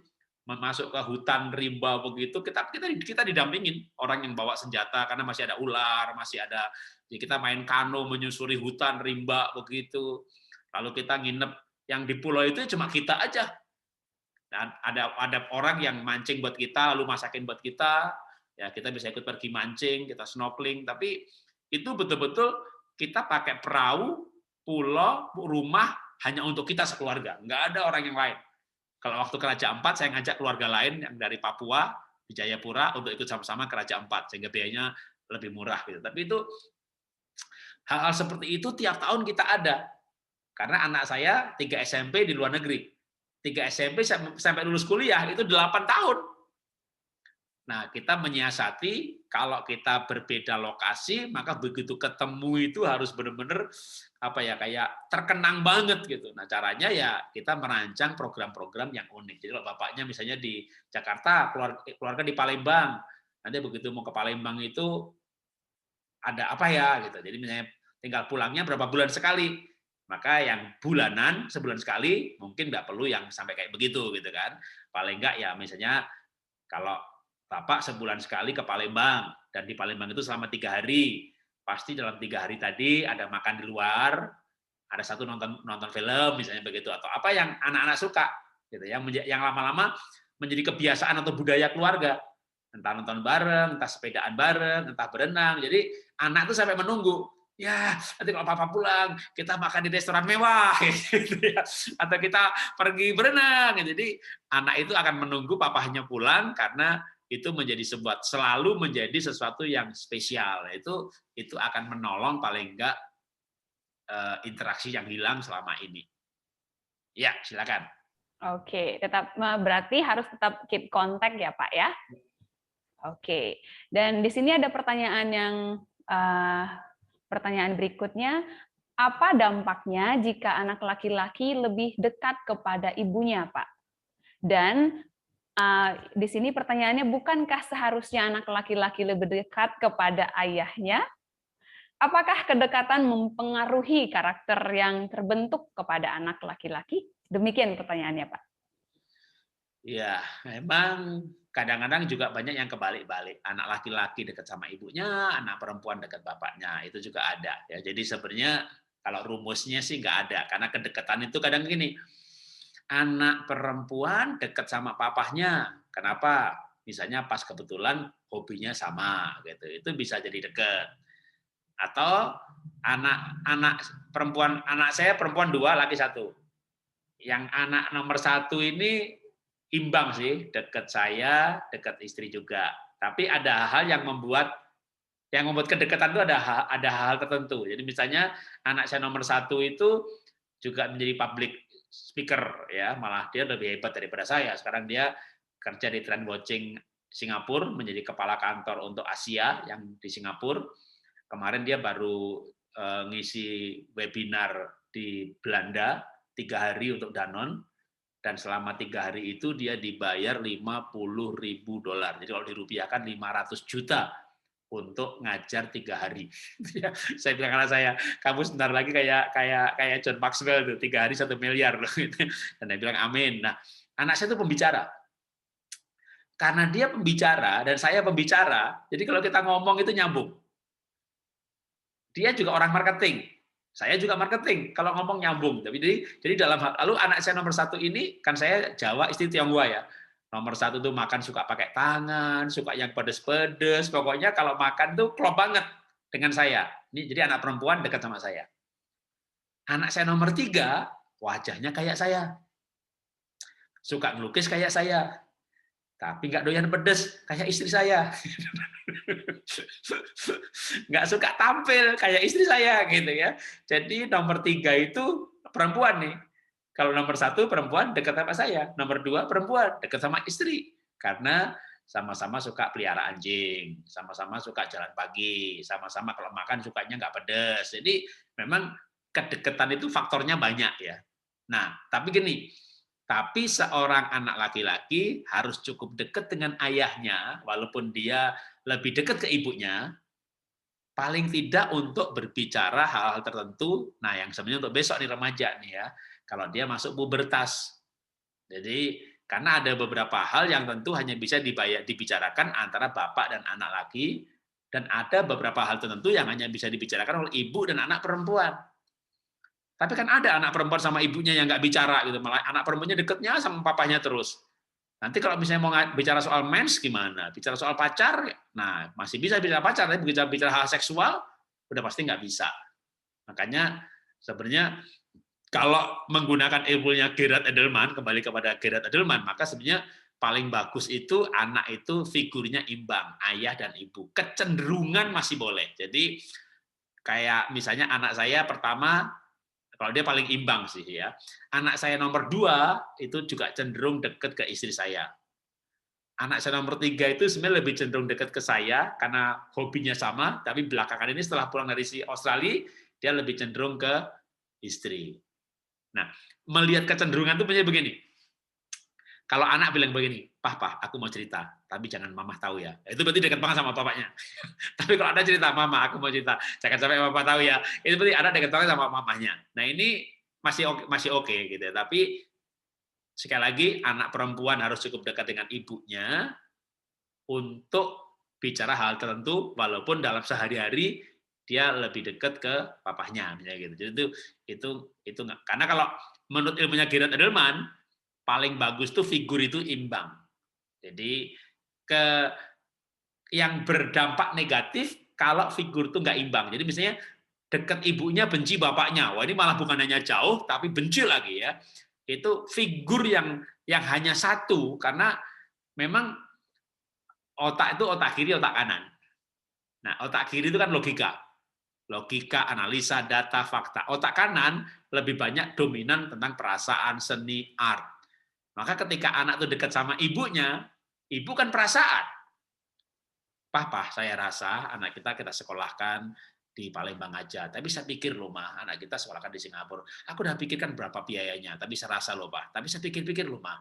Saya pikir, tapi saya rasa Pah, saya rasa adikmu tuh nggak suka sama aku. Mah, kamu jangan berpikir yang negatif. Tapi saya rasa loh, Pak. Tapi saya pikir loh, Mah. Papa tuh nggak merasakan yang gue rasakan. Tapi saya pikir, Mah. jadi memang Bapak itu pikir, Ibu itu rasa gitu loh. Ya, mau gimana, Bapak itu pikir, Ibu itu rasa. Nah, kalau anak tuh dekat Bapak Ibunya, dua-duanya, maka otaknya tuh imbang. Nah, supaya fenomena masa lalu, fenomena ini ya sekarang ini sudah generasi sebelumnya ini laki-laki tuh pikir, wanita tuh rasa. Tapi dengan parenting yang baik, maka sebenarnya akan muncul sebuah generasi baru di mana laki-laki nggak pikir-pikir banget, muncul generasi laki-laki yang punya perasaan bagus, dan muncul generasi wanita yang logikanya kuat. Itu kalau parentingnya bagus. Kan fenomenanya anak laki-laki dewasa, anak pertama, kalau kita bicara bukan laki perempuan ya, anak pertama tuh dewasa sebelum waktunya, banyak. Anak pertama nggak menikah, banyak. Karena dia mau demi adik. Jadi banyak anak pertama itu dewasa, tanggung jawab, sampai nggak menikah. Anak bungsu, kolokan, manja, nggak mandiri, itu namanya fenomena. Tapi fenomena ini muncul sebenarnya karena parenting yang salah. Kalau parentingnya benar, fenomena itu tidak akan muncul. Anak tengah, anak nomor 1, dewasa banget, 3 kolokan. Kalau anak tengah apa fenomenanya? Bandel. Sama kakak suruh ngalah, sama adik suruh ngalah, kejepit. Jadi bandel. Tapi kalau parentingnya benar, orang tuanya adil, anak tengah tidak akan bandel. Nah, sama juga kalau parentingnya benar, maka sebenarnya ya memang akan ada kecenderungan laki-laki itu kan memang otak kirinya bagus, logikanya kuat, tapi dia punya empati bagus. Itu kalau figur. Jadi ada pengaruhnya nggak? Justru itu yang diajarkan sama Gerard Edelman, bahwa ayah ibu, jadi parenting itu nggak bisa dibagi. Yang lain boleh, ya. Mah, aku marketing ya, kamu accounting. Itu boleh. Kita bangun perusahaan, aku marketing, kamu accounting. Itu boleh. Tapi jangan begini, Mah, aku cari duit, kamu didik anak. Jangan. Mah, aku cari duit, kamu kelola duit. Didik anak kita bareng-bareng. Aku ngurus perusahaan, kamu ngurus rumah tangga. Konsumsi apa, makan apa, pembantu. Anak, kita didik bareng-bareng. Jadi didik anak nggak boleh hanya ibu. Gitu loh. Didik anak itu harus bapak dan ibu. Walaupun mungkin porsi bapaknya sedikit. Karena untuk menjadi figur yang imbang, tidak butuh waktu yang sama. Jadi ibunya jadi guru ya di RSI. Wah, ya kan? Jam 2, jam 3 baru pulang. Tapi paling enggak lebih panjang waktunya. Bapaknya kerja jam 6 baru pulang.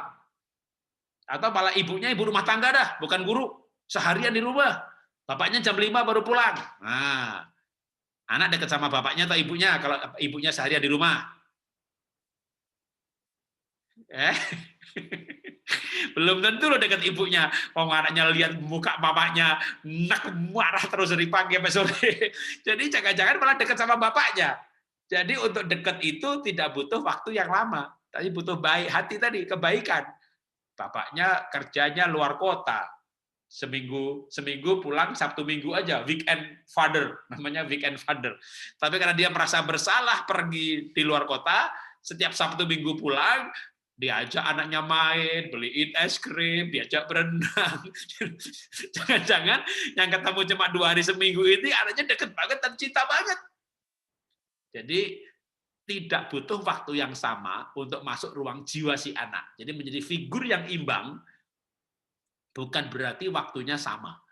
Ya, tapi sama-sama baik. Kalau waktunya kurang, maka efektivitasnya ditingkatkan dengan kualitas yang lebih baik. Ya memang idealnya itu kualitas yang bagus butuh kuantitas yang banyak. Tapi kan kita hidup ini kadang-kadang nggak ideal. Ayah kerja di tambang, ayah kerja luar kota, ayah kerja sampai malam. Tapi kalau waktunya sedikit, maka gunakan waktu yang sedikit itu untuk berinteraksi. Sehingga figurnya tetap imbang, walaupun waktunya tidak sama. Ya, jadi jangan, wah kalau gitu mana bisa kita didik anak figur yang imbang, ayah dan ibu. Kan waktunya beda. Karena untuk imbang tidak perlu waktu yang sama. Jadi di ruang jiwa si anak ada figur ayah, ada figur ibu yang baik, gitu ya. Yang baik bukan berarti nggak pernah marah, bukan berarti nggak pernah mendisiplin, ya. Karena kalau marah adil dan sebagainya tadi. Jadi itu sebenarnya tetap masih bisa antara ayah dan ibu walaupun waktunya berbeda-beda, ya. Tapi itu bisa menjadi figur yang imbang. Tapi harus imbang, nggak boleh anak hanya dekat salah satu, apalagi membenci yang lain. Makanya yang nggak boleh itu betul-betul nggak boleh ya. Nggak boleh kita tuh jelek-jelekin pasangan kepada anak.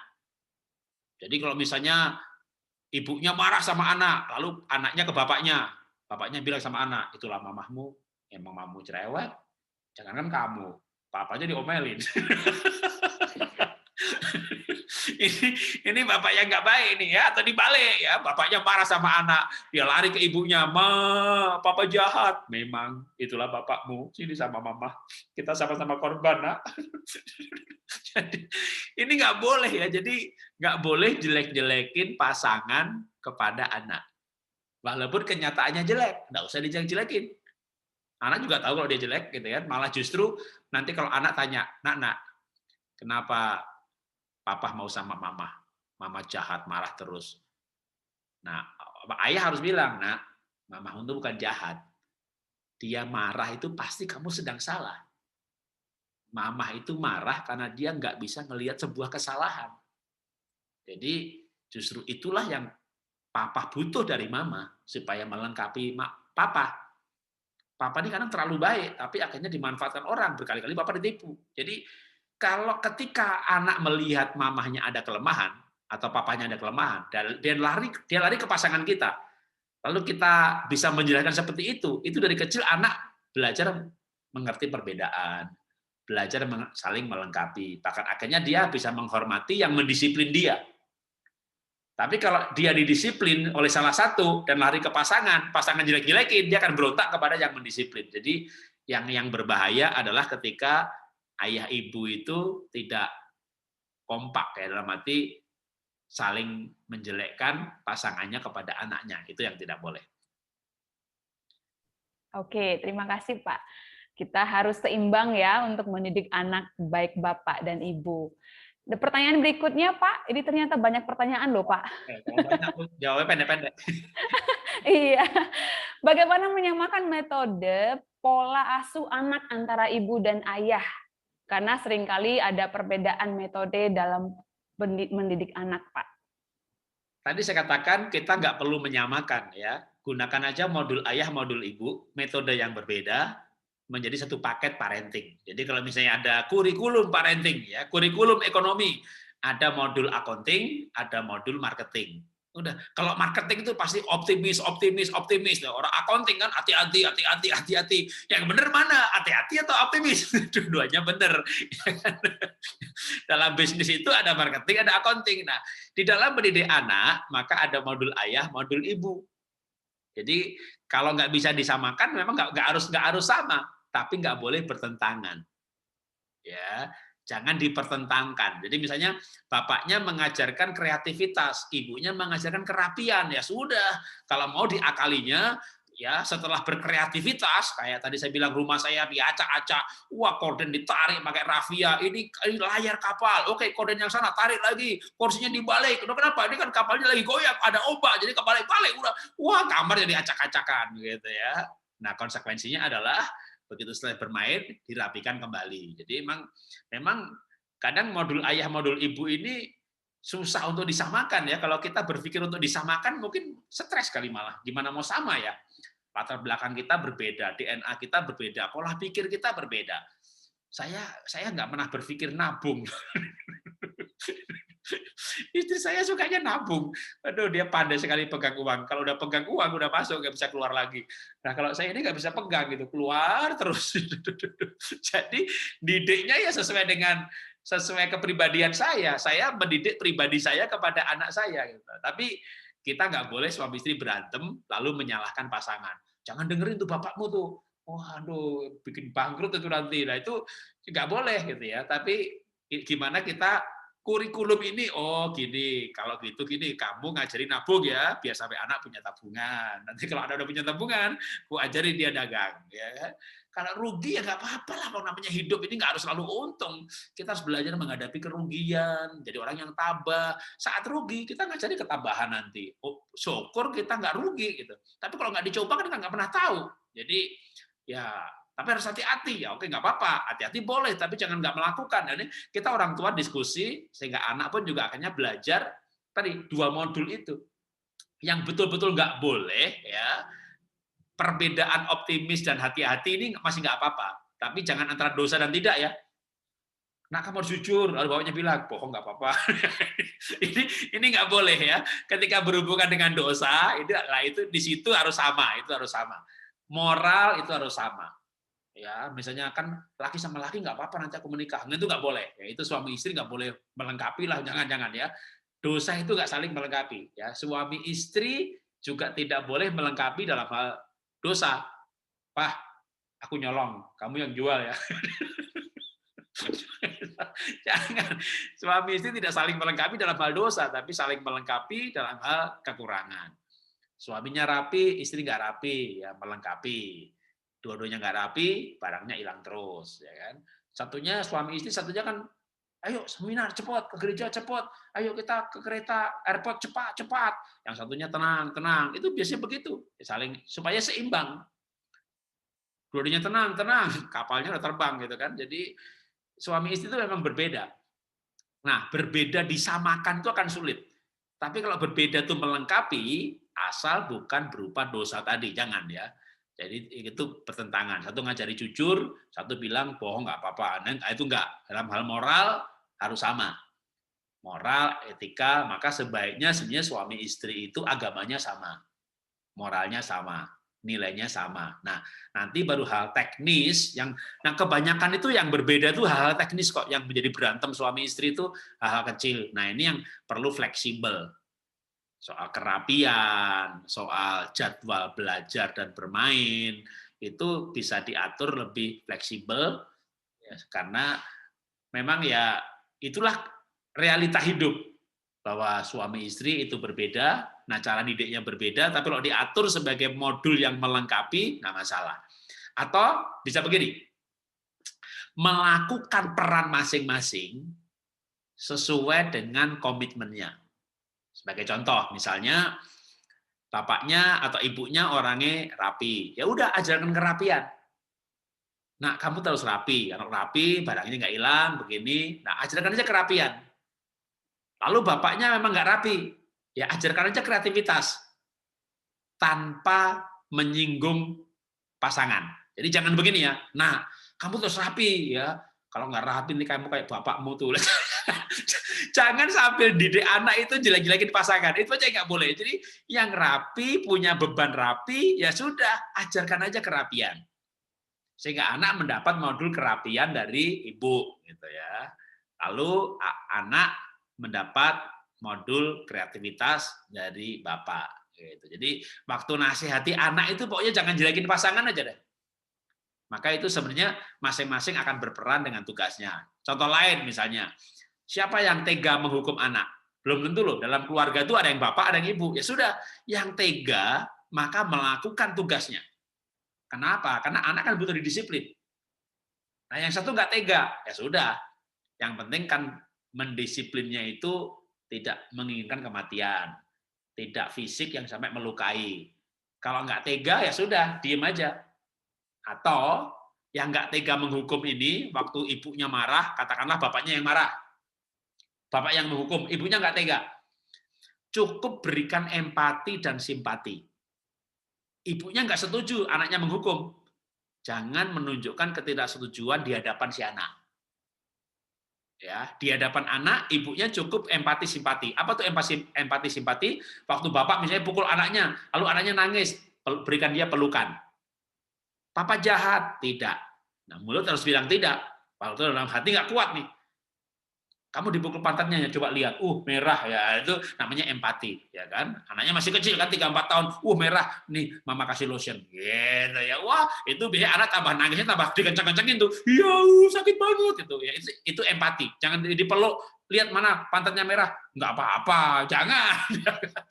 Itu meremehkan, wih merah tuh gitu, walaupun mungkin hanya agak merah gitu ya. Mungkin dia akan nangis dikencang-kencangin, ya. Nah, nanti kalau dia nangisnya udah reda gitu ya, baru mulutnya hati-hati. Papa itu marah. Pasti kamu ada yang salah kan? Gak mungkin kamu, Pah, nilaiku 100. 100, sini, papa gebukin. Itu papa marah, itu pasti ada sesuatu yang salah. Nah, tapi tunggu nangisnya berhenti ya. Kalau nangisnya udah berhenti, emosinya udah reda, anak itu nanti baru mengakui, iya sih aku tadi begini, cuma, mungkin dia pakai kata cuma, aku cuma begini, itu bukan cuma, gitu, ya kan?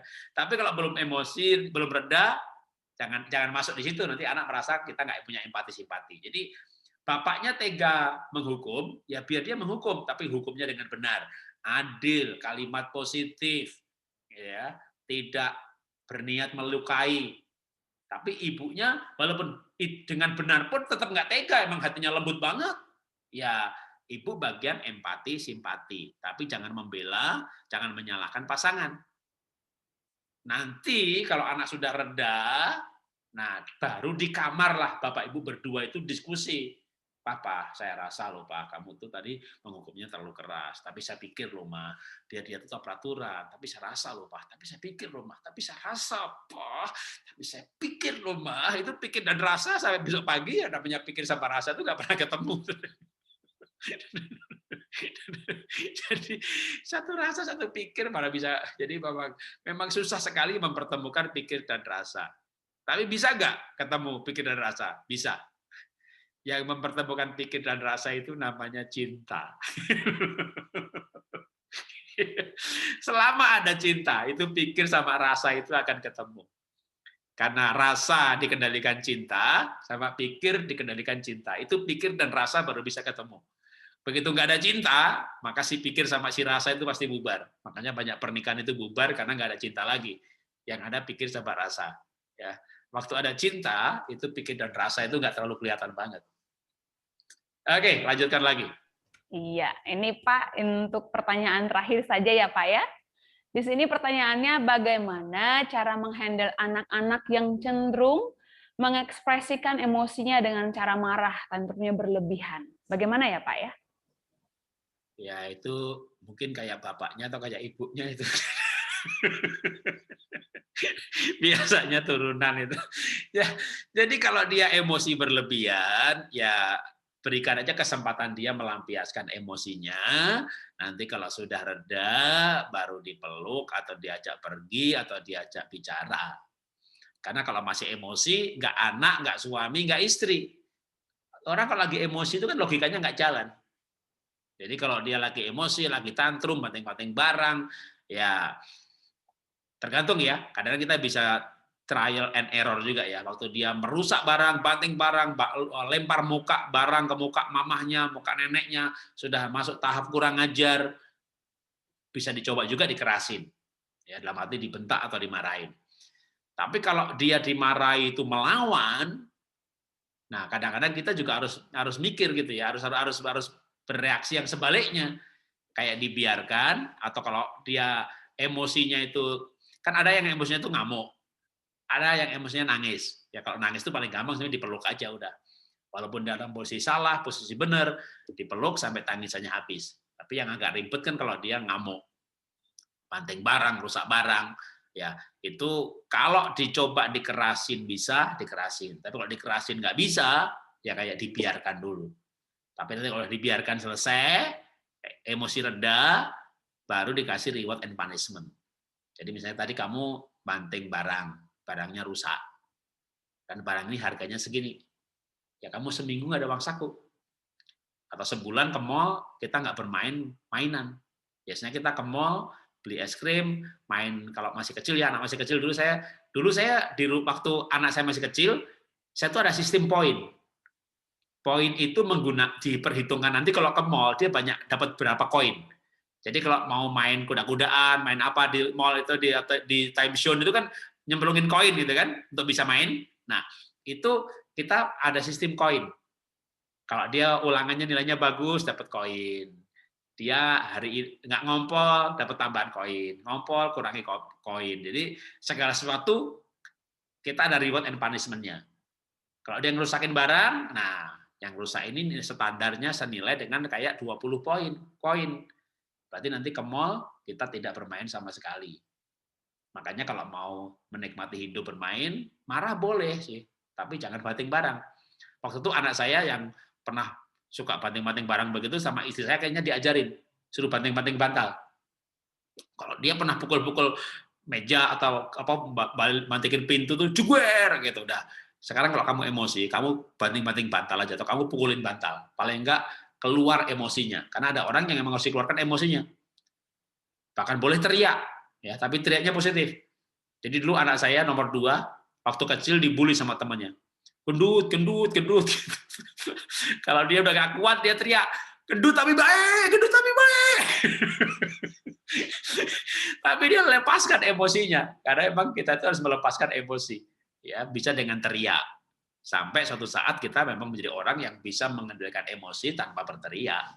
Cukup dengan, kalau kita udah dewasa ya, kita dewasa, kita berantem suami istri, kita emosi, kita cukup ambil nafas, ingat nama Tuhan. Atau kita ke toilet, ambil nafas, sebut nama Tuhan. Itu udah kita kayaknya nggak pernah emosi yang meledak. Tapi kan anak kecil belum bisa. Nah, maka anak kecil mungkin bisa diajarkan penyaluran emosi yang masih bisa acceptable seperti tadi kayak teriaknya pun diajari kalimat yang positif. Tapi berteriak itu memang melampiaskan emosi. Kalau harus membanting barang, maka disediakan barang untuk dibanting sebagai pelampiasan emosi. Anak saya 3, hanya 1 sih yang banting barang gitu. Terus sama istri saya diajari banting bantal. Memang kayak orang gila, tapi emang itu pelampiasannya gitu ya. Dan akhirnya ya itu kan hanya pelampiasan sampai dia mencapai kedewasaan terus enggak lagi. Jadi itu bisa dilakukan sebagai kayak terapi. Kalau saya pernah untuk orang besar ya, bukan untuk anak-anak ya, tapi kan itu membuktikan bahwa orang besar pun juga butuh pelampiasan emosi. Saya pernah pergi ke MNC Group, diajak pergi ke tempat customer service. Jadi ada satu lantai, di para customer service itu ternyata ada stress room. Kenapa stress room? Karena customer service itu kadang stres juga. Orang mau pesen misalnya pasang parabola, pasang saluran apa. Begitu masangnya nggak benar, yang dimarahi customer service. Yang masang siapa, yang salah siapa, yang dimarahi customer service. Belum lagi dimaki-maki. Ada sinyal gangguan yang dimarahi customer service. Jadi namanya customer service itu memang dibayar, digaji untuk dimarahi gitu kan, dimaki-maki, dimarahi orang. Dan yang salah bukan dia kan. Itu bisa dibayangin loh. Itu kerja 30 hari ya, 25 hari sebulan dari jam 8 pagi sampai jam 5 sore, kerjaannya dimarahi terus. Ada pernah bayangin nggak kerjaan yang dimarahi terus? Disalahin terus, yang benar dong, kalau benar. Kan dia nggak boleh bilang, kan bukan saya Pak yang masak ya kamu. Ya dia harus menjawab, iya Pak, nanti kami pergi. Iya, segera dong itu. Nah kan yang berangkat bukan saya Pak, nggak bisa dia bilang begitu kan. Jadi itu stres juga loh pertama kali kerja begitu. Gila, bukan gue yang pergi, gue dimarahin deh. Emang bener kalau nggak mau digaji dimarahi gitu. Lalu kalau stres gimana? Ternyata disediain ruang namanya stress room. Di situ tuh customer service yang stres boleh berteriak-teriak. Aku nggak salah tapi aku yang dimarahi. Kerjaan macam apa ini? Dia boleh berteriak-teriak di situ, terserah teriakannya bagaimana gitu ya. Nah, itu pegawai yang baru biasanya sering masuk stress room. Pegawai yang sudah lama mau dimarahi apa ya pokoknya dia jawab, "Oke, Pak." Dia udah pinter. Itu dimaki-maki, cuma dia dengerin itu dah. Wah, itu kalau cari orang tabah, cari orang customer service. Itu dia penguasaan emosinya udah bagus banget, tapi ternyata itu butuh latihan. Awalnya dia perlu masuk stress room. Nah, ternyata di stress room itu diajari teknik teknis melampiaskan stres. Nah, itu juga kita bisa pakai untuk anak ya. Anak kita yang emosional, kita perlu ajari bertahap sampai dia menjadi orang yang bisa mengendalikan emosi. Tapi yang pasti jangan dikasih contoh ya. Bapaknya emosian, anaknya emosian. Nah, kalau yang begitu jangan tanya, Pak, kenapa ya Pak anak saya emosi gitu ya. Itu mah kayak kayak kayak tanya kenapa burung beo saya batuk gitu ya. Jadi ada orang piara burung beo gitu. Lalu burung beonya batuk. Dibawa ke dokter hewan yang pinter di kota itu. Dianalisa darahnya, kasih vitamin, nggak sembuh. Wah ini dokter katanya pakar nggak sembuh-sembuh, dia cari dokter yang lain lagi gitu ya. Wah dianalisa sampai bulu, sampai kencingnya, sampai darahnya lagi, kasih obat, kasih terapi, nggak sembuh lagi. Ini gimana sih dokter pada bodoh-bodoh, burung saya batuk nggak bisa dibetulin gitu. Sampai akhirnya si ini kebetulan orang yang punya burung beo ini kisah beneran nih, seorang pelaut. Dia sering merokok di bawah kandangnya burung beo. Akhirnya pelaut ini baca artikel, waduh, saya ngerokok, burung beo dekat saya, berarti burung beo ini perokok pasif. Perokok aktif, kerokok, asapnya kena filter, malah nggak bahaya. Asapnya keluar, dihirup sama sebelahnya, itu namanya perokok pasif. Jadi kalau bapaknya ngerokok, ibunya nggak kemana-mana berdua, itu ibunya mati duluan, karena ibunya perokok pasif. Nah, itu si pelaut ini baca artikel itu, demi cintanya kepada burung beo, dia berhenti merokok loh, supaya burung beonya nggak kena asap rokok. Dia berhenti merokok demi cintanya kepada burung beo. Dan begitu dia berhenti merokok, burung beonya nggak batuk loh. Nah, kenapa burung beonya nggak batuk? Karena begitu pelautnya berhenti merokok, pelautnya berhenti batuk. Jadi burung beo selama ini nggak batuk. Selama ini dia menirukan batuknya pelaut. Jadi begitu pelautnya nggak batuk, ya burung beonya nggak batuk lagi. Nah itu jangan sampai nanti kita punya anak seperti itu ya. Wah anak saya ini emosi Pak, panggil pendeta suruh doain gitu ya, nggak bisa sembuh. Panggil psikolog untuk nasihati, nggak sembuh juga. Ternyata bapaknya yang emosi Pak, makanya anaknya diruin aja. Jadi anak itu kayak burung beo. Anak usia dini itu kayak burung beo, dia coba niruin aja ya. Gurunya kencing berdiri, ya anaknya kencing berlari. Jadi jangan tanya kenapa murid saya kencing berlari semuanya ya, bapaknya berdiri. Jadi anak itu menirukan. Sekali lagi, anak itu menirukan. Tapi kalau di rumah orang tuanya memberi teladan, nah tunggu dulu nih. Jangan-jangan dia meniru YouTube, meniru Instagram. Karena sekarang ini kan anak mengakses dan dia menirukan idola mereka yang ada di sosmed. Tapi kalau orang tua anak tuh relasinya kuat, anak yang menirukan orang lain itu dengan cepat dirubah. Tapi kalau anak dengan orang tua relasinya nggak kuat, anak yang menirukan orang lain susah dirubah. Jadi jangan takut anak bersosmed, bergaul, dan menirukan orang lain yang negatif. Selama orang tua anak relasinya kuat, anak mungkin coba-coba. Jadi anak saya pernah ngomong kotor, ya ngomong jorok, ngomong kotor. Kita suami istri nggak ngomong kotor gitu. Oh ternyata ikut-ikutan, ya itu disembuhkannya cepat karena dia hanya meniru di luar rumah. Ya itu tapi anak nggak lepas dari hal seperti itu ya. Dia bergaul sebentar, ya ikut-ikutan. Nah, kita bisa betulkan selama kita memberikan contoh yang baik. Jadi, anak itu kayak burung beo, cuma menirukan aja. Orang tua jangan pusing kenapa anaknya batuk gitu ya. Oh, ternyata orang tuanya yang batuk, dia cuma menirukan. Kayak burung beo tadi. Jadi dia nggak sakit batuk sebenarnya. Oke, itu ilustrasinya. Saya Oke. kembalikan ke moderator. Iya, terima kasih Pak Jared untuk hari ini. Dan kita bisa simpulkan sebagai seorang ayah, kita tidak bisa sendirian. Ibu-ibu menjadi seorang great father, ayah atau seorang bapak perlu seorang penolong. Ibu adalah seorang penolong yang sangat sepadan untuk bapak, untuk seorang ayah. Jadi dengan akhir kata saya akan menutup acara seminar ini. Sebagai seorang ayah, sebagai kepala rumah tangga, menjadi seorang panutan untuk anak-anak dan juga bapak mendidik anak-anak sebagai planner, a maker, a provider, dan juga mendidik mereka di dalam ajaran dan nasihat Tuhan. Terima kasih Bapak Jared buat waktunya hari ini. Tuhan Yesus memberkati. Dan sekarang kita akan menutup seminar kita di dalam doa. Saya akan memimpin di dalam doa. Mari kita berdoa. Saya akan pimpin secara Kristiani. Terima kasih Tuhan buat malam hari ini. Ada banyak orang tua yang menyediakan waktu untuk mereka boleh dididik, untuk mereka bisa bersama-sama Tuhan pada malam hari ini menjadi belajar untuk menjadi great father. Tuhan, kami tidak bisa sendirian. Seorang Bapa tidak bisa sendirian. Terima kasih buat penolong yang Tuhan berikan buat seorang ayah untuk menjadi great father untuk anak-anak mereka, untuk anak-anak kami. Terima kasih Bapak buat hati orang tua yang semakin hari semakin mau dibentuk dan diajar, sehingga mereka selalu datang tiap hari untuk bertemu di acara seminar parents kami.